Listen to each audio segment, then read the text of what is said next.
It's Kyle Henderson of Bama Football on YouTube with Coach Smook. Run the thumbs up on this video. We got the 100 plaque in, but job is not finished today. We are recapping a couple items to get you up to speed. Waking up with Bama Football on YouTube. Coach Smook. Tonight, Coach Kane Wommack with a tweet. Been a whirlwind last 3 weeks as I loved every minute of it. He says on social media, so glad to be back at Mobile for the last few days with Melissa and the boys. Thank goodness. Made it to Mardi Gras parade this season. Can't wait to get back to Tuscaloosa. We haven't really talked about Kane Wommack so much because the focus has been on Ryan Grubb. What are you most excited to see from Coach Kane Wommack as we go into the spring season?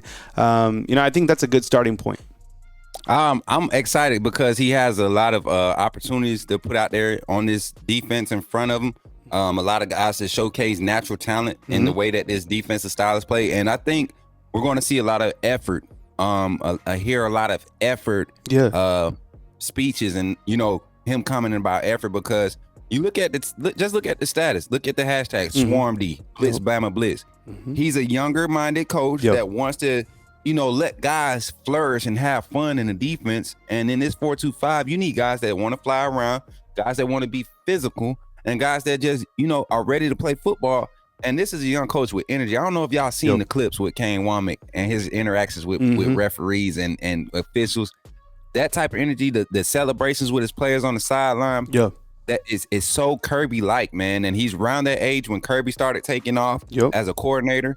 So I'm excited to see what Kane Wommack does with all of this talent he has at his disposal. I'm really excited because it seems like he's pretty aggressive. And I like the fact that, when you dig deeper into his overall schematics, he's going to come with it. And he's younger, he's hungry, and I think he's a guy that's eager to prove himself. So I like guys who come into the season with a chip on their shoulder. And then we've been breaking down the roster. The defense, when I feel really good about the defense because of two names, Jahad Campbell and Deontay Lawson. And I think just as last year we were coming in with Dallas Turner and you were also coming in with Chris Braswell, this year the inside linebackers are going to be the alphas of this defense. And anytime you get your inside linebackers to be elite, like these guys are going to be, these guys are future NFL guys. Honestly, probably first, second round type guys in the 2025 NFL draft, in my opinion. So I feel good about that. And I'm curious to see what happens with the secondary and which players do step up. I want to see how Damani Jackson fits in. I cannot wait to see Damani Jackson, to be honest. So we kind of wanted to lead off with Kane Wommack. Some big news tonight from Built by Bama. As everybody knows, the NFL is built by Bama. And right here you have William Anderson, who is named the rookie of the year in the NFL. Coach, let's talk about William Anderson right here. This is tremendous, to be honest. For him to come in at this point in time and to be the defensive rookie of the year under DeMeco Ryans. My goodness, man, Alabama everywhere. But what do you remember about William Anderson? What do you like about his game? The thing is, Will was another pioneer of just kind of setting the next level to pass rushing, coming off the edge.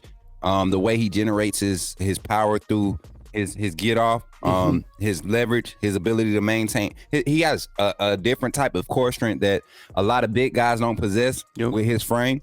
And if you look at him, you could tell that he's put on some extra weight coming into the league. He looks a lot more built like a defensive end / outside linebacker. He's more physically imposing, and the fact that he was able to transition to the NFL and to me play at a faster speed lets you know that the coordinators that we were operating with in that scheme when he was here, with how great he was really held back. He was really handcuffed and not able to do what he does best, because you look at him at Houston, man, he looks like a third or fourth year veteran already. And it goes to, that you could say the same about Henry To'oTo'o, who had a solid season. But it's good to see Bama still representing. This is why when people say the dynasty is dead and Bama's overrated and they try to they have to go to the statistics and find small little pieces of stuff like Alabama hasn't had a player catch a touchdown in the Super Bowl in Super Bowl history, or Alabama hasn't, all this crazy stuff, right?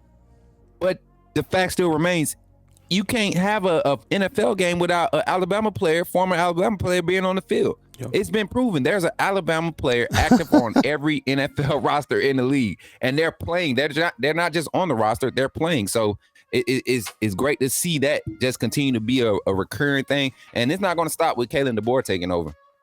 The thing I like about DeMeco Ryans is his story. And I know, like, when Alabama needed a defensive coordinator, even a head football coach, like, he was a guy that they wanted to get. It was unrealistic, clearly, but it's really good to see him because I know he was a defensive coordinator with the 49ers. What he did with the 49ers defense, elite. And now what he's doing with Houston is amazing. Even the transformation in, this past season was really remarkable. C.J. Stroud even had an amazing season. So William Anderson, everyone's referring to him as a Terminator. So the Terminator nickname, get this, Smook, was actually coined by Steve Sarkisian. When Steve Sarkisian was here as the offensive coordinator, I don't know if a lot of people know about this, but William Anderson was so disruptive at practice that he dubbed him the Terminator. So much so that they had to take him out of some of the ones-on-ones because he was getting to the backfield like every single time, getting the quarterback, and not surprised to see it as the Rookie of the Year. So congratulations to William Anderson. I think just another feather in Coach Sabin's cap. One thing that we didn't really hit on, Coach, and I mean we talked about it throughout the day, but is Coach Sabin joining ESPN. What does that mean for you? I think kind of how we've attacked it has been more about College Game Day, but he's going to provide a presence on the NFL Draft. He is going to provide insight and analysis from SEC Media Days, and I promise you, the first game day will be between Alabama and Georgia when Coach Sabin walks down from his office at Bryant-Denny Stadium, and he is here for College Game Day. Georgia fans are going to hate it, but here he is. You had a viral tweet that basically took over. What does it mean to you with Coach Sabin going to ESPN? I love it, and really happy to see him shining in retirement. And I heard he's getting paid north of 20 to be with ESPN. Right. Yeah. And that's what's funny about the whole thing is ironic that all of the buzz from Georgia camp, taking shots at Bama about, how everything ended, Coach Sabin leaving. But it seems like we're getting all of the last laughs. Like every time we make a move, now that the portal is closed, it's like we're getting the last laugh. And this is another hold your belly, lean back. They're like feel it from your soul laugh, because David Pollack literally sat up there, and shout out to David Pollack. Does great, content on his YouTube channel.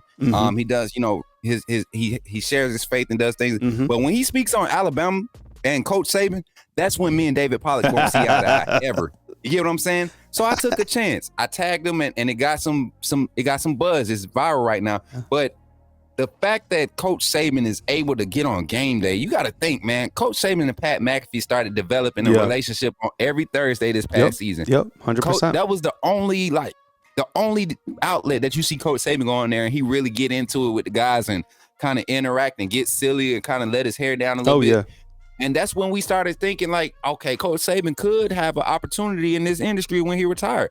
And we all knew it was going to be some level that he was going to want a platform to be able to speak on the real issues of what's, taking college football and diminishing the value. And this is just one piece of it, because he's going to be on that committee with the SEC and the Big 12. I mean the Big 10. When they put that committee together to start trying to get some government set in place. Oh my God, I can't wait. So excited for him. I think it's going to be people are going to see another side of Coach Sabin on their game day, though. I'm telling you, man. I feel like all the hidden stories that the players like to share about their memories and stuff, I think we're going to get to see some of that personality on game day. I can't wait, man. Should be exciting. All right, good stuff, Coach Smook. Everybody, please run the thumbs up on these videos. We appreciate you guys being here. We will be back tomorrow live streaming on February 9th. We got you covered. When you think news, think Alabama football on YouTube. Bama Football, we got you covered. And we really appreciate you guys being part of this 104,000 community. If you're a fan funder, we appreciate you. If you're a sponsor, we appreciate you. If you're a super chatter, we appreciate you. If you're just running the thumbs up, we appreciate you so much. Thank you so much for joining us, and we will catch you all day right here at Bama Football on YouTube. Yes, sir. Roll Tide. All right, Smook. I'm going to work on that video. You close it out. Take care of the fam, and I'll catch you tomorrow. Cool? Thanks. Good job, bro. Good job, man. All right, man. Take it easy. Bro. See ya.